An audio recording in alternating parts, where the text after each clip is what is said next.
والصلاة والسلام على أشرف الأنبياء والمرسلين نبينا محمد وعلى آله وصحبه أجمعين رب اشرح لي صدري ويسر لي أمري واحلل عقدة من لساني يفقه قولي أما بعد. Alhamdulillah, syukur pada Allah. Hari ini kita akan masuk pada surah yang baru, iaitulah surah At-Takwir. Surah At-Takwir.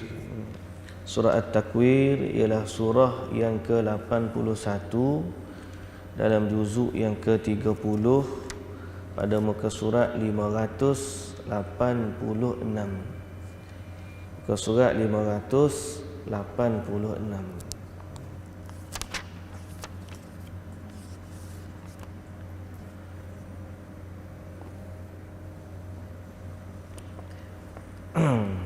Baik, kita sama-sama baca.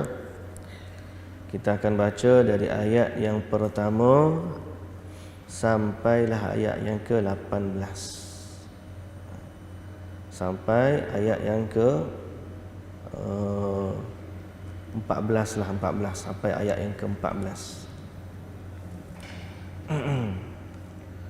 Nombor surah 81. Kalau buku kita ni tafsir cetakan Madinah 1271. Muka surat 1271. Kalau mushaf biasa muka surat 586. A'udzu billahi minasy syaithanir rajim.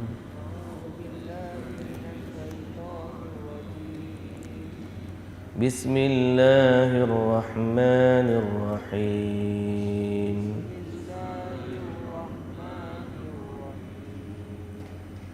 Idza asy-syamsu kuwirat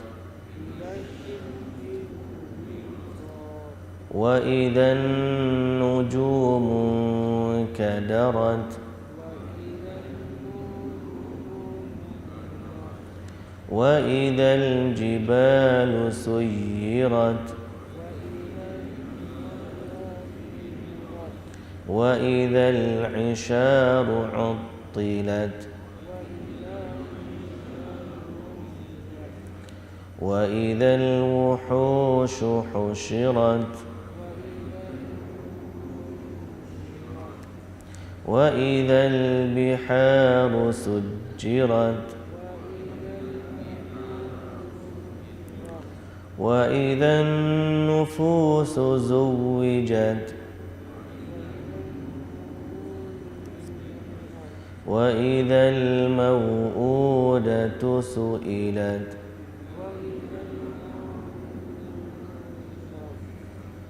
bi ayyi dhanbin qutilat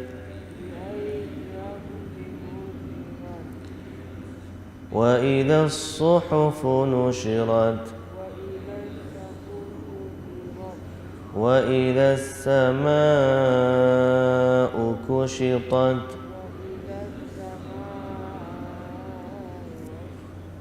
wa idza al-jahimu su'irat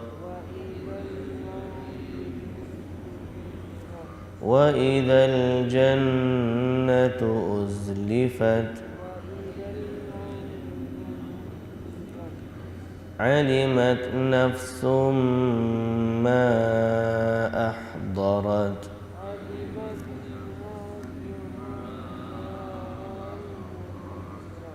Kita berhenti situ. Alhamdulillahirabbil alamin. Segala puji dan syukur bagi Allah Subhanahu wa taala, Tuhan sekalian alam. Salawat serta salam atas Nabi junjungan kita Nabi Muhammad sallallahu alaihi wasallam, juga atas ahli keluarga baginda, para sahabatnya, para pengikutnya yang setia sehinggalah ke hari kiamat. Sehinggalah ke hari kiamat. Alhamdulillah, kita hari ini baca surah At-Takwir. At-Takwir maksud dia yang menggulung. Takwir ni yang menggulung ataupun menggulung lah. Diambil daripada perkataan pertama dalam surah ni, iaitu idzasyamsu kuwirat, apabila matahari itu digulung. Surah ni pertama sekali adalah surah yang menceritakan tentang hari kiamat. Surah ni adalah surah yang menceritakan hari kiamat, malah di antara surah yang paling detail menggambarkan tentang kejadian dan peristiwa hari kiamat. Sehingga dalam hadis riwayat Imam Ahmad dari Ibni Umar radhiyallahu anhuma, dia berkata, Rasulullah sallallahu alaihi wasallam bersabda, "Man sarrahu an yanzura ila yaumil qiyamah ka'annahu ra'yu 'ainin falyaqra idza asy-syamsu kuwirat wa idza as-samaa'u fatarat wa idza as-samaa'u syaqqat." Rawahu Tirmidzi wa rawahu Tirmidzi. Imam Ahmad dan juga Al-Imam Tirmidzi meriwayatkan dari Ibnu Umar radhiyallahu anhuma bahawa Nabi kita Muhammad sallallahu alaihi wasallam bersabda, siapa-siapa yang rasa suka nak tengok cerita hari kiamat ni seolah-olah dia tengok dengan mata dia sendiri, maka hendaklah dia membaca idza syamsu kuwirat, surah Takwir, wa idza as-samaa'u fatarat, dan juga idza as-samaa'u syaqqat. Kita akan baca nanti surah ni ketiga-tiga nanti. Hari ni kita baru duduk surah yang pertama. Maknanya apa? Surah ni disabdakan oleh baginda Nabi sallallahu alaihi wasallam sebagai surah yang menggambarkan kejadian kiamat seolah-olah kita nampak depan mata. Makna perkara yang Allah Ta'ala sebut tu kita boleh imagine. Dengan pandangan mata kita, kita boleh tengok apa yang ada lah ni, kita boleh imagine. Benda tak berlaku lagi, tapi Allah cerita tu sehingga seolah-olah kita nampak depan mata. Itu maksud hadis ni. Jadi apa Allah Subhanahu wa taala sebut? Ni idza syamsu kuwirat, apabila matahari digulung. Disebut oleh Ibnu Abbas dalam tafsir, ay yakni uzlimat, digelapkan. Digulung tu maksudnya dalam matahari, bila matahari digulung, iaitu digelapkan atau dihilangkan cahayanya. Bila matahari itu tiba-tiba pada hari kiamat hilang cahaya dia. Macam mana hilang cahaya dia? Wallahu ta'ala alam. Allah sebut kuwirat, dia gulung. Gulung macam mana? Kita pun tak tahu. Hari ni kita tengok dekat angkasa kita, bila NASA, agensi angkasa Amerika Syarikat, dia keluarkan gambar-gambar bagaimana gambar galaksi yang kita tak pernah tengok sebelum daripada ni. Sebab dia ada teleskop yang berteknologi tinggi.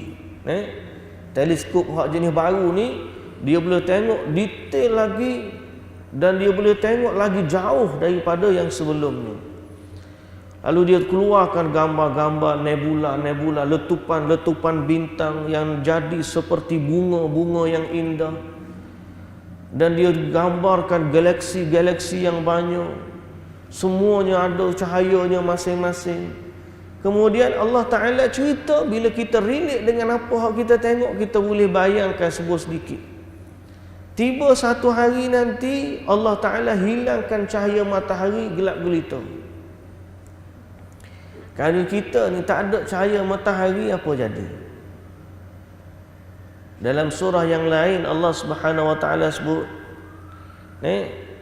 kalau sekiranya Allah hilangkan cahaya matahari, Allah jadikan malam sampai bila-bila, siapa yang boleh datangkan siang? Dan sebaliknya, kalau Allah jadikan siang sampai bila-bila, siapa yang boleh datangkan malam? Tak ada orang yang boleh mendatangkan malam ataupun siang melainkan Allah. Jadi tiba-tiba Allah Ta'ala kata, bila matahari hilang cahaya dia, cahaya mana kita nak tumpang? Tak ada. Hilang cahaya matahari, digulung matahari. Kemudian Allah Subhanahu wa taala sebut,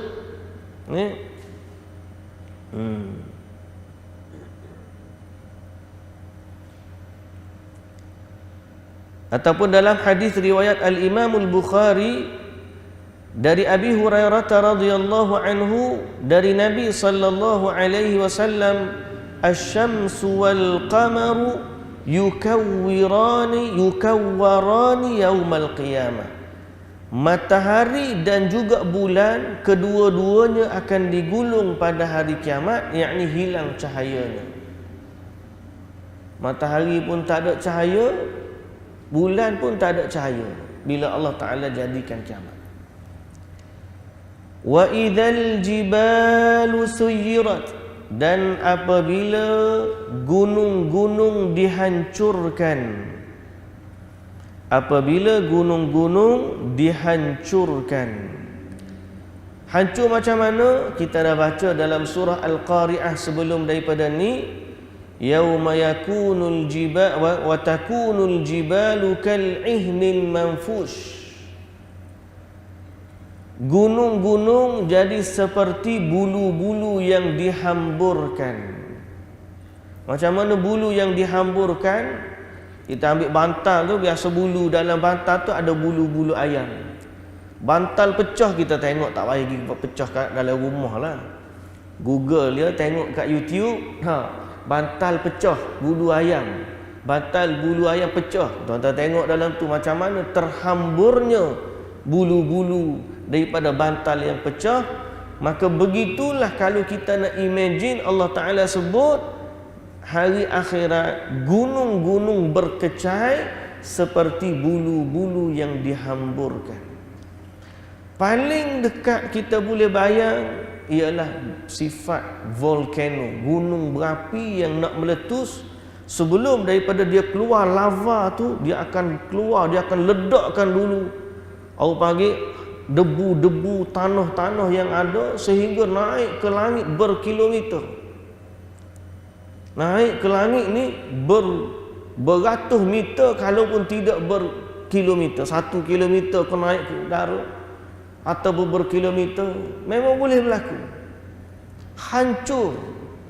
Dan ada sejarah pun gunung telah hancur, tidak tinggal pun satu daripada tanah tinggi itu. Saya pernah tengok satu rancangan dekat National Geographic. Dia panggil mega ataupun super volcano. Super volcano ni dicerita tentang letusan-letusan gunung berapi yang besar. Antara letusan yang paling besar dalam sejarah dunia telah berlaku letusan 75,000 tahun yang dulu. 75,000 tahun, ikut kajian saintis lah, kita pun tak tahulah.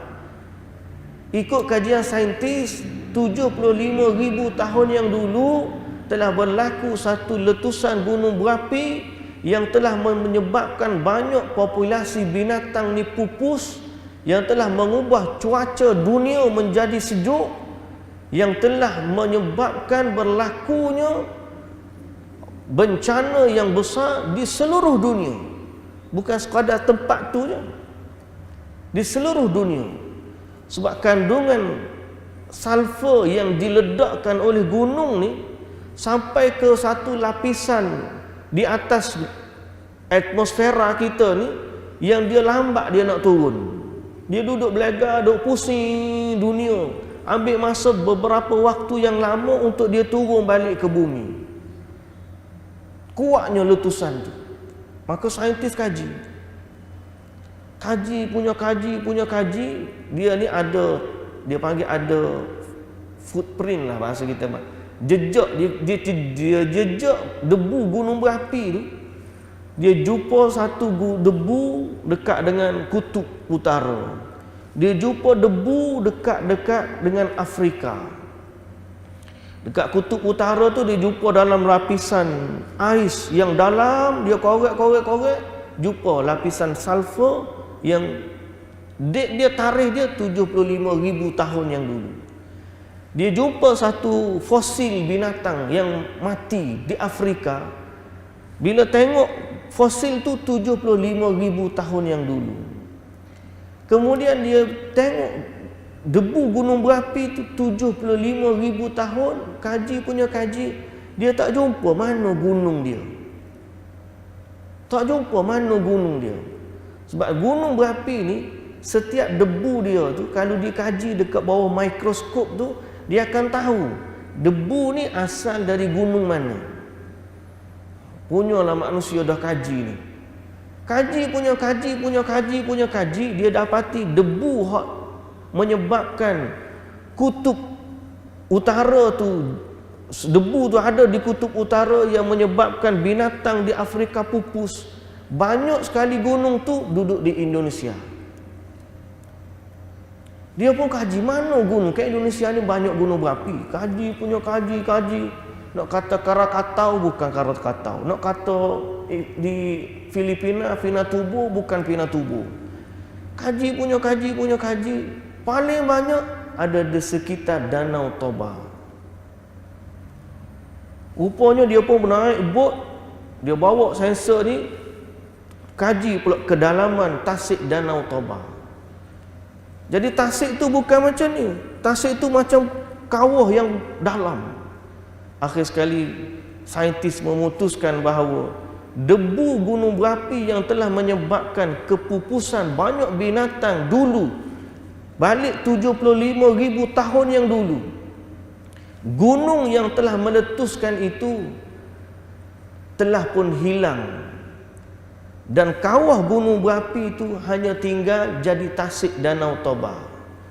Maka tasik Danau Toba itu sebenarnya adalah kawah gunung berapi yang besar, yang mana gunung atas dia telah pun hancur setelah berlakunya letusan yang hebat. Tu tuan-tuan, satu gunung meletus. Satu je gunung meletus yang menyebabkan binatang di Afrika mati. Letupan di Indonesia, binatang di Afrika mati sebab letusan tu terlalu dahsyat. Sulfur ataupun hak debu dia naik atas, dibawa angin sampai ke Afrika, sampai ke kutub utara, menutupi lapisan atmosfera, sehingga menyebabkan suhu bumi jadi terlalu sejuk.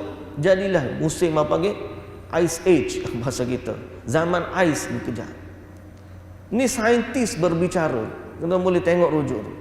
Kalau satu gunung boleh buat lagu tu, Allah Ta'ala sebut wa takunul jibal. Hari akhirat nanti Allah gambarkan bukan satu, gunung-gunung meletus. Banyak gunung. Semua gunung yang ada possibility kebarangkalian meletus, Allah Ta'ala akan hancurkan dia. Letusan itu akan berlaku dengan sangat dahsyat. Lalu Allah gambarkan dalam Quran, wa idzal jibalu suyirat. Allah gambarkan lagi, wa idzal isharu uttilat. Dan apabila unta-unta yang bunting ditinggalkan terbiar. Unta bunting ni adalah harta yang bernilai di sisi masyarakat Arab. Kalau dia ada unta merah, itu hak paling mahal. Dan kalau dia ada unta tu bunting, makna itu adalah investment dia yang sangat-sangat bernilai. Dia akan jaga unta dia, pasal apa? Unta ni akan melahirkan unta lagi. Jadi dia sayang, pasal ini adalah investment dia, harta yang boleh mendatangkan harta. Sepatutnya harta-harta begini orang sayang. Tapi bila berlaku hari kiamat, gunung meletus, hancur berkecai, siapa nak tunggu unta dia? Manusia akan lari, berkeliar, bertempiaran, huru-hara.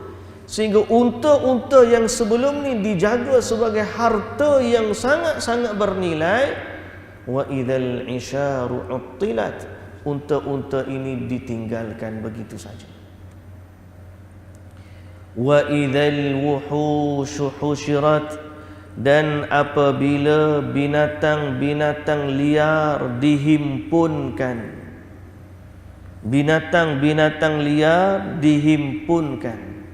Binatang pun tak tahu nak pergi ke mana, keluar habis binatang-binatang liar. Malah semua binatang-binatang ni juga akan dimatikan dan dibangkitkan di alam akhirat nanti. Tuan-tuan, di padang mahsyar, Nabi sallallahu alaihi wasallam ataupun berkata Ibnu Abbas radhiyallahu anhuma, yuhsyaru kullu syai'in hatta dzubab, akan dibangkitkan semua binatang sehingga kepada lalat-lalat. Tujuan binatang ni dibangkitkan di hari akhirat adalah untuk Allah tunjuk keadilan Allah kepada manusia.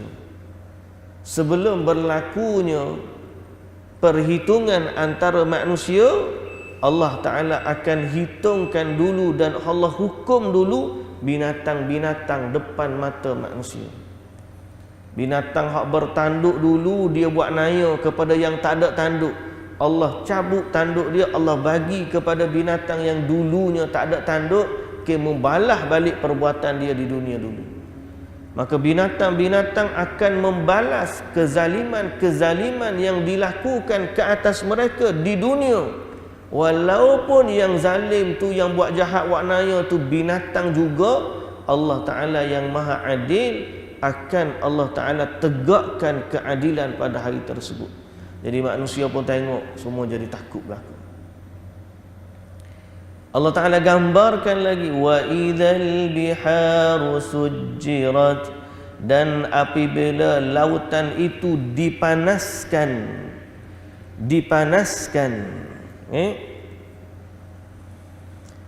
apabila lautan itu dipanaskan, iaitu lautan mengeluarkan api-api. Lautan mengeluarkan api. Diriwayatkan oleh Ibnu Jarir dari Sa'id Ibnul Musayyib, seorang tabi'in yang masyhur,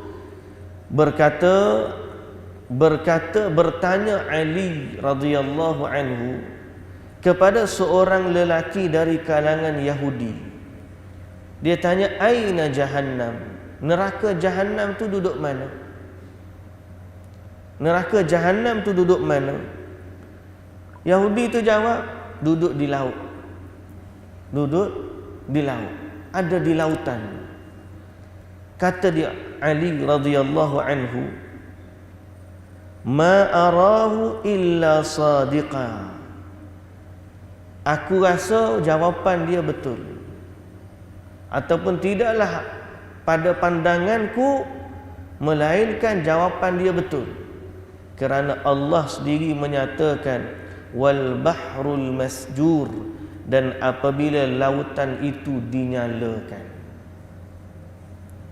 lautan akan tukar menjadi lautan yang meruak, mengeluarkan api. Kita pun tak tahu macam mana keadaan, gambaran dia tak tahu, tuan-tuan. Tapi di bawah lautan yang ada lah ni, kita tahu tersimpan pelbagai bentuk jenis bahan bakar. Sama ada dia bersifat fosil yang masih kita gali, kita sedut minyak, ataupun bawah tu sendiri ada lapisan-lapisan magma yang keluar daripada laut yang boleh meletus, mengeluarkan lava, gunung berapi dan seumpama dengannya. Dan kalau Allah berkehendak, boleh saja Allah jadikan seluruh lautan itu sebagai lautan api. Tapi lautan api itu bahasa kita jadi macam ayat-ayat cinta. Lautan api sanggup ku renangi. Renanglah kalau nak sanggup sangat. Lautan api sanggup ku renangi.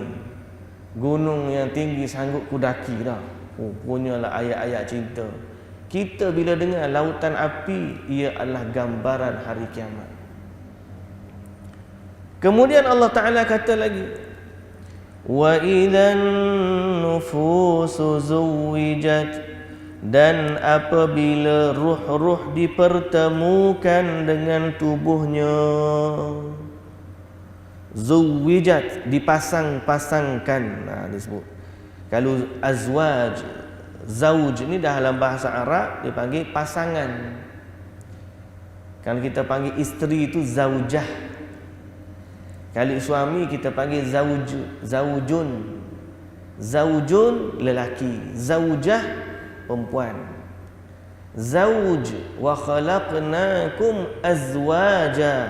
Allah Ta'ala kata, kami ciptakan kamu secara pasang-pasangan.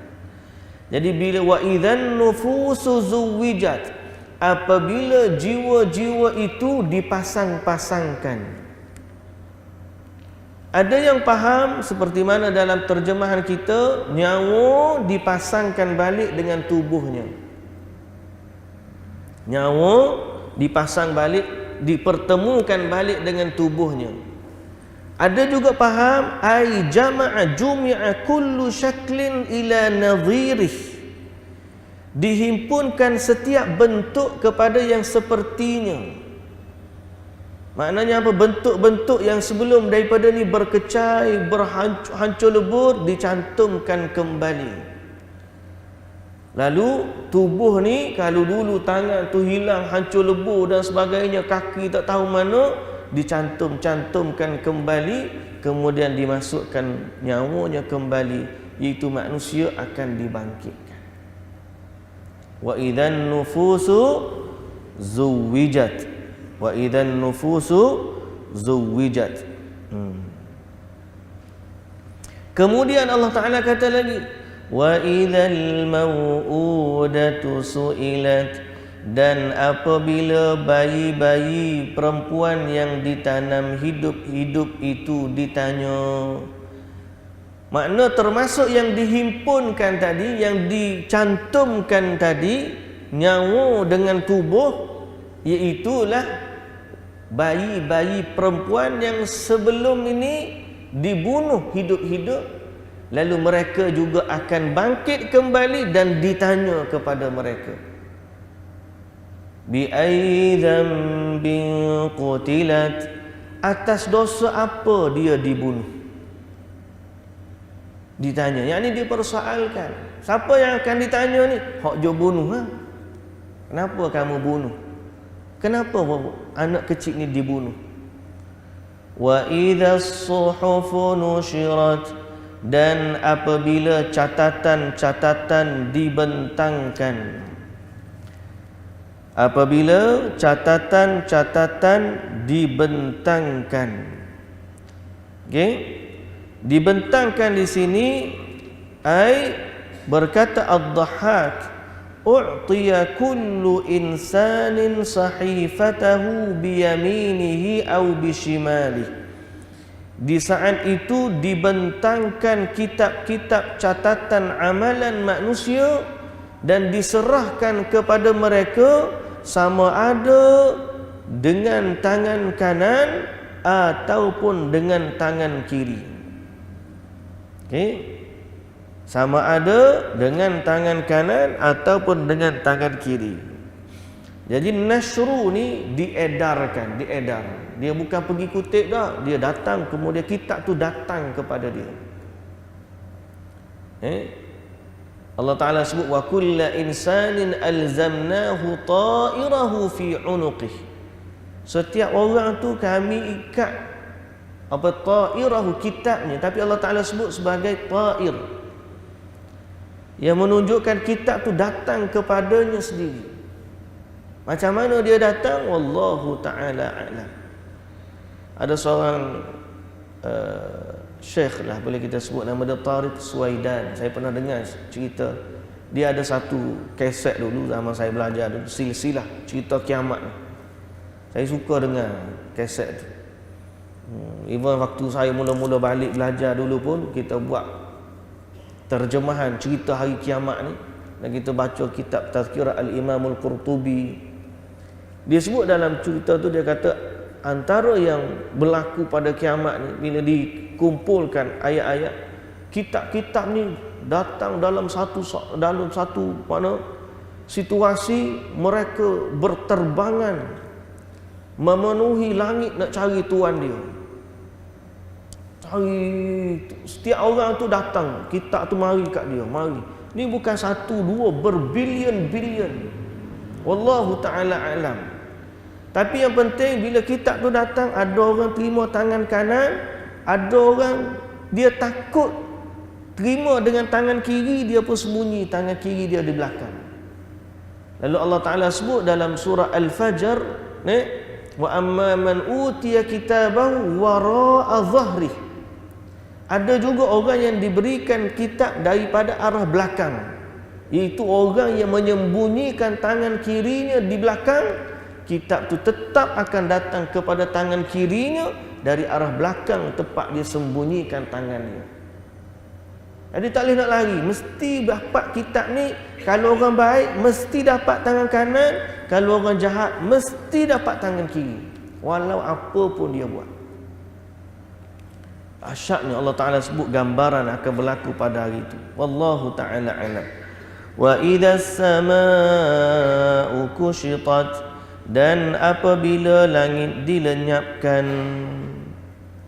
Langit dilenyapkan, hilang dari langit kita ni.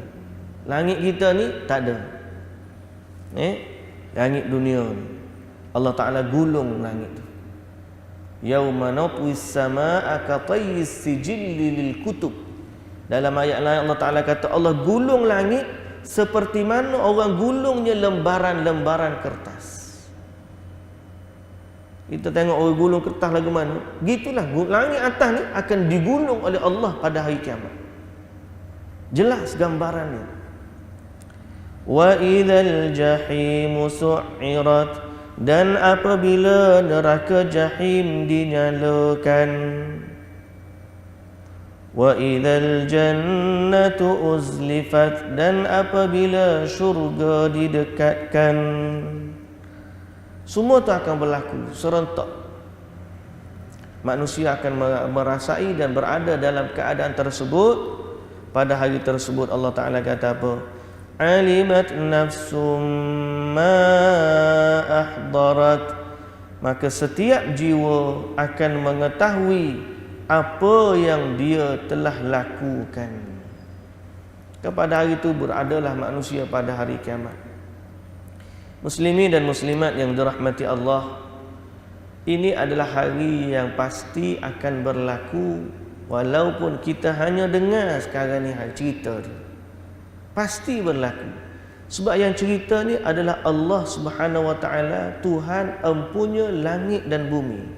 Dialah yang berkuasa menciptakannya dan menciptakan keduanya, dan dialah yang berkuasa menghancurkan keduanya, dan dialah yang berkuasa mengembalikan bumi atau ciptaannya seperti mana dia kehendaki.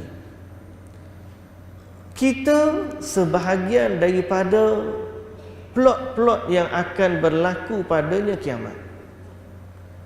Dan kita akan dibangkitkan mula pada hari akhirat, dan kita akan diadili oleh Allah Subhanahu Wa Taala untuk dibalas kebaikan atau dihukum kejahatan.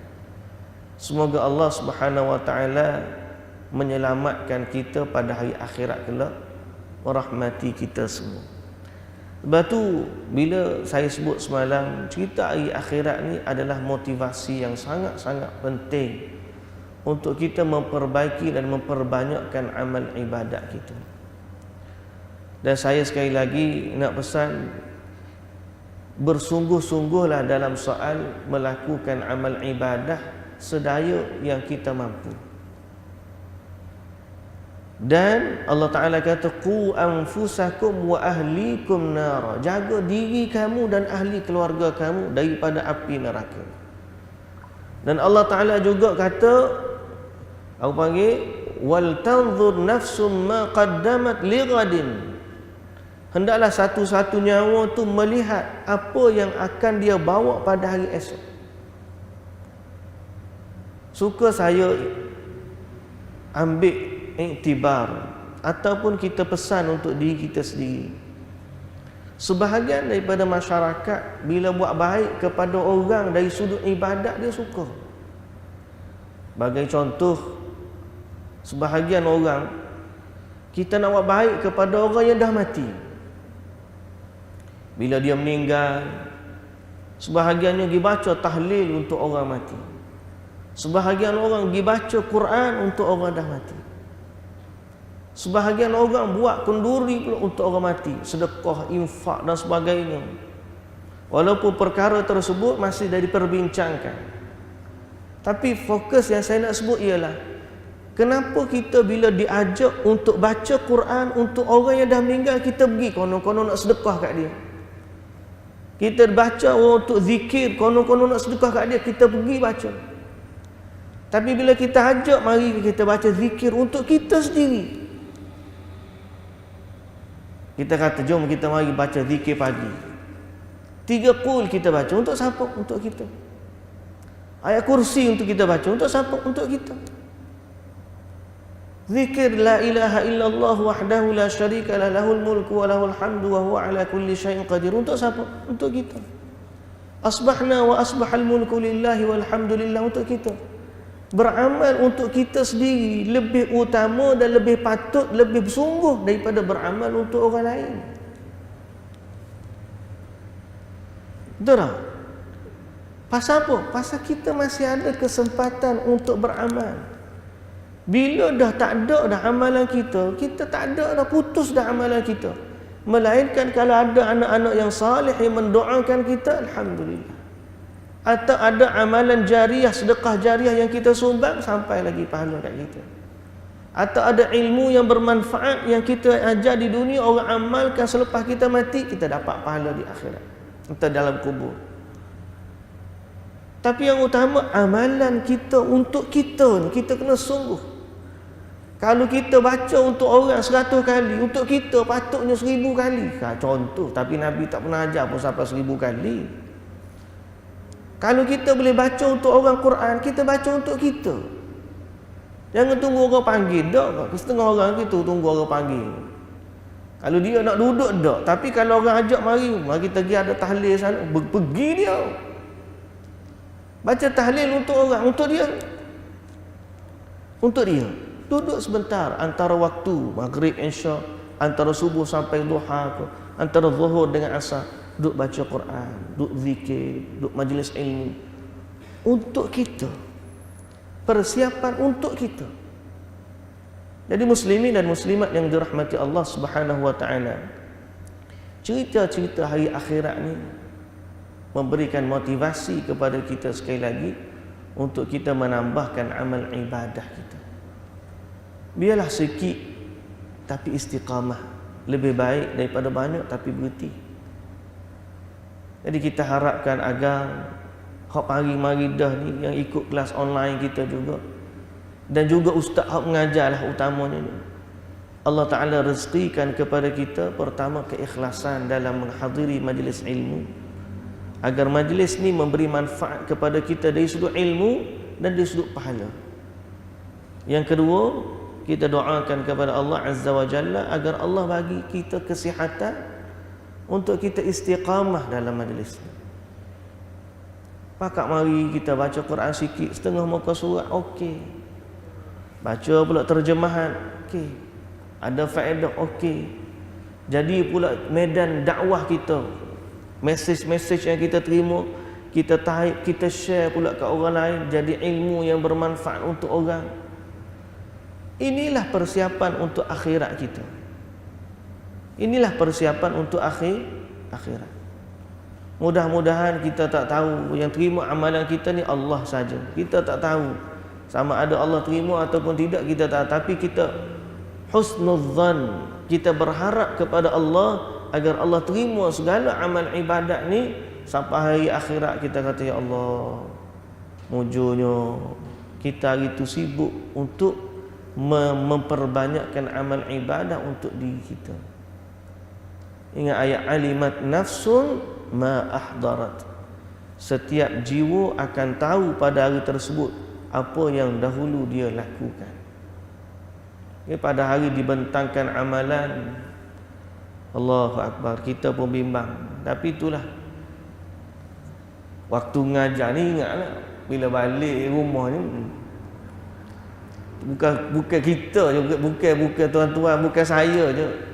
Abu Bakar As-Siddiq radhiyallahu anhu pernah ditanya oleh seorang lelaki, kami ni waktu duduk dengan Rasulullah kan berasa kuat iman, bila balik kepada keluarga lupa, lepas tu duduk main, jumpa anak isteri keluarga, jadi lupa lah, tak jadi insaf macam duduk dalam majlis ilmu. Tuan-tuan tahu jawapan Abu Bakar? Abu Bakar kata, aku pun rasa lagu tu juga. Abu Bakar kata, aku pun lagu tu juga. Kita tanya Nabi, macam mana sebenarnya keadaan? Sehingga jawab Nabi sallallahu alaihi wasallam lebih kurang makna dia, kalaulah kamu berada dalam tahap keimanan, maintain, bahasa saya dia ni, syarah dia ni, maintain seperti mana kamu duduk dengan Nabi tu, senantiasa maintain dia macam tu, nescaya malaikat akan datang jabat tangan dengan kamu. Maknanya level malaikat dah, hak iman tu tak berkurang, duk maintain je, tu level malaikat. Level manusia ni dia mesti ada naik turun.